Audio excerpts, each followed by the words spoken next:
In general, this section about you is pretty intuitive. It's information about you and your background.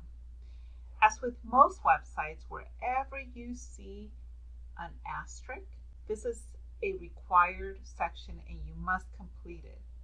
And where you don't see an asterisk, it is optional.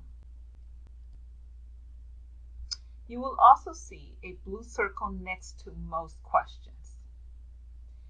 Anytime you don't understand a question or just want further clarification, you will find it here.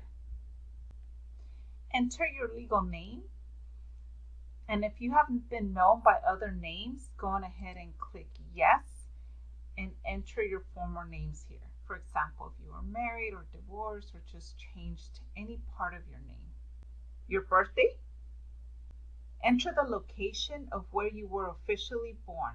If you were born in a hospital, your location is the city where the hospital is located. And then save and continue. Your contact information is just that.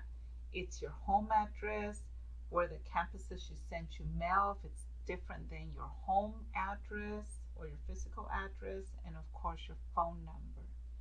If you change your phone number in the process, please make sure that you come back to the UC application and update it here. You also have the option of opting in to have the UC campuses share your application information with each other, even the campuses that you didn't apply to. And don't forget, if ever you don't understand why the UC is asking a question or want further clarification, you can also click the blue button. This citizenship and residency section is very important. Enter your country of citizenship. If you are an undocumented, including DACA student, the instructions want you to enter no selection. Otherwise, enter your country of citizenship. Do you have a social security number or individual taxpayer identification number? If so, you will want to enter it here. If no, then answer no and it will disappear. The UC wants to know if you have graduated from a California high school by the time you start at the UC. They consider graduation in California through a high school diploma or the GED or a California proficiency exam.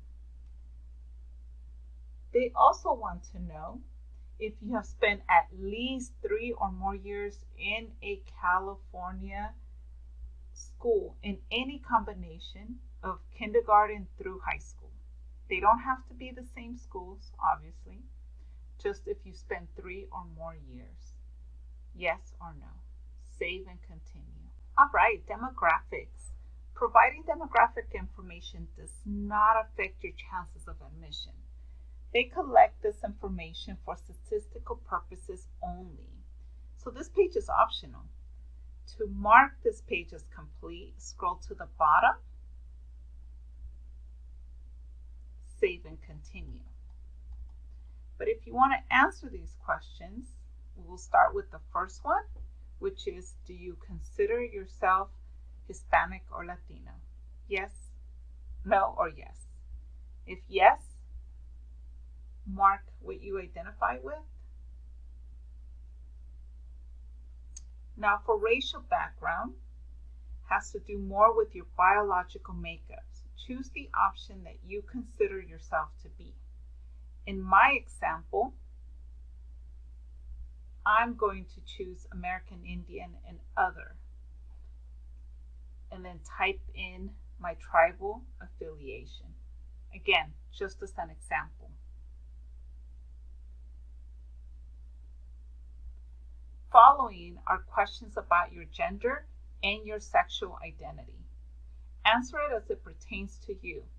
Again, if you're not sure what the options are, you can click on the blue circle for further clarification. Save and continue. In the next 2 pages, UC wants to know more about your life outside of the classroom, including your family and background. This information gives them a better understanding of your home environment and helps them determine if you're eligible for certain programs, scholarships, or the application fee waiver. They will be asking questions about your family, specifically their employment, level of education, and income, so you may need to ask them for help. What language did you learn to speak first? Answer it as it applies to you, as well as other languages that you may currently speak. UC would like you to check all that apply to you here. Are you married? Do you have children? Have you been in the foster care, or are you currently in the foster care system? And what about your military status? Or if none of these apply to you, check here. This is important to figure out if you're a dependent or an independent student. If you are a dependent of a military veteran or a service member, please indicate that here. Save and continue.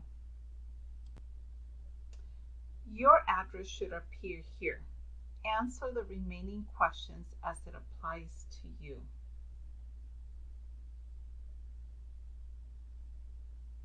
Enter your total household income before taxes and include your spouse or domestic partner. Your income includes your salary to commissions, to welfare benefits, as well as contributions from persons not living in your household, but do not include financial aid you have received. Enter the number of people who are supported by this income. This includes anyone who received more than half of the support from the income above. And don't forget to include yourself in the total number of people. Save and continue. This section is to better understand your parents and your resources. Enter the highest level of either of your parents. You only need to include one. Save and continue. Congratulations! You have completed the first section. Give it a quick review to make sure it is correct, and then let's move on to the next section, campuses and major. Woo woo!